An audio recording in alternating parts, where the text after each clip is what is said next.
পশ্চিমবঙ্গের মাটি করার মাটি ঐক্যবদ্ধ হয়ে মাটিতে থাকলে এই সংগঠনের মধ্যে কখনো করতে পারবে না।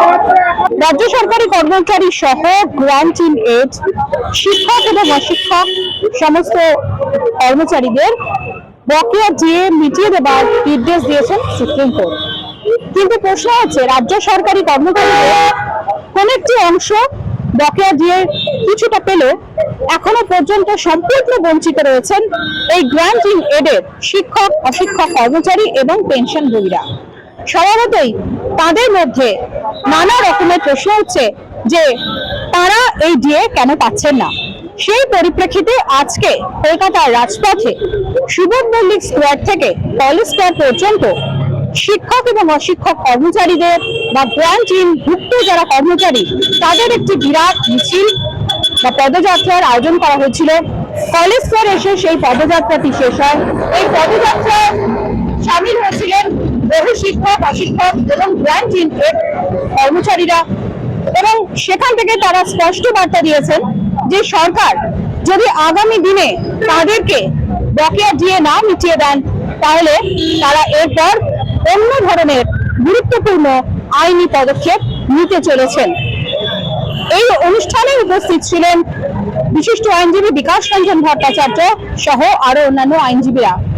তাই আজকের দিনে এই বকেয়া দিয়ে সরকার যাতে মিটিয়ে দেন শান্তিপূর্ণভাবে, তাই তারা প্রাথমিকভাবে সরকারের কাছে আবেদন জানিয়েছেন। Bureau report, image Bengal. আমি রাজকুমার রাহা, প্রাক্তন সাধারণ সম্পাদক, অবসরপ্রাপ্ত।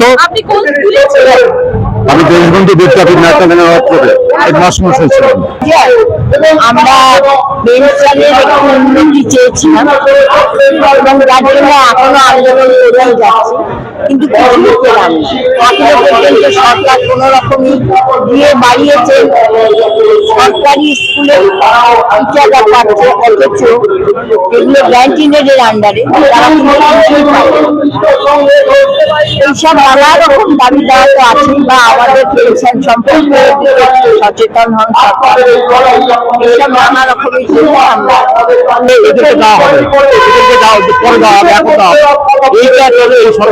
আমরা একটা বুঝতে পারছি না। 1 নম্বর।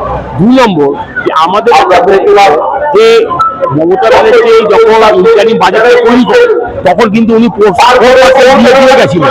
আমাদের 4% দিয়ে এটা গেল কোথায়? সেটা কেন ওনারা এই আমাদের টাকাটা দিল না?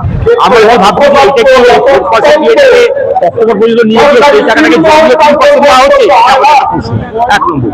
দ্বিতীয় কথা হচ্ছে, এই আমাদের বামফ্রন্ট সরকার ক্ষমতা থেকে চলে যায়, তখন তারা যে ইন্টারিম বাজেটটা করেছিল তখন তারা কিন্তু রেখে গেছে, কিন্তু আমাদের তখন দেওয়া হয় এরিয়া দিয়ে পাচ্ছে, কিন্তু মমতা ব্যানার্জি সরকার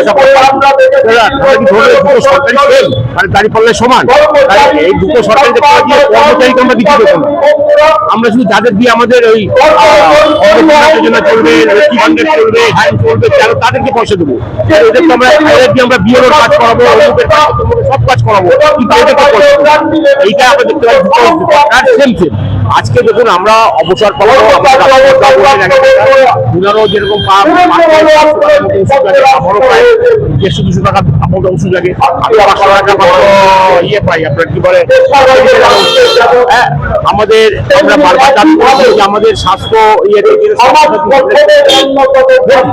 নেওয়ার জন্য এই সরকারও নেয়নি, আগে সরকার এই সরকার আমরা আন্দোলনটা আমরা করছি। আমাদের দুর্ভাগ্য বামফ্রন্ট সরকার চলে যাওয়া, বামফ্রন্ট যদি থাকতো আমাদের কাছে তাহলে আমরা কিন্তু এই হেলথ কার্ডটা পেয়ে যেতাম, কিন্তু এই দুটো সরকার কেউ আজকে যে আয়ুষ্মান ভবনটা নিয়ে এসছে, এই আয়ুষ্মান ভবনটা কিন্তু আমরা যারা রিটায়ার পার্সন বুঝে সরকার হলে তাদের দিয়ে দেওয়া।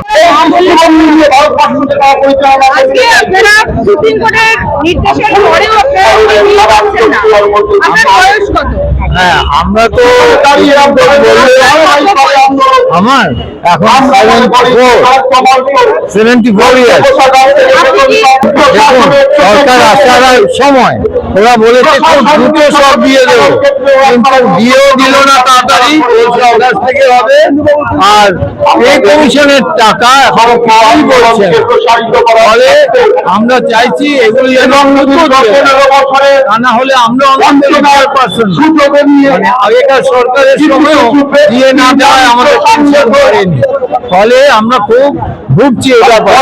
এই জন্য আমরা চাই এই সরকার যাতে তাড়াতাড়ি আমাদের দিয়ে দিয়ে যাতে পেনশন পরিবর্তন হয়েছে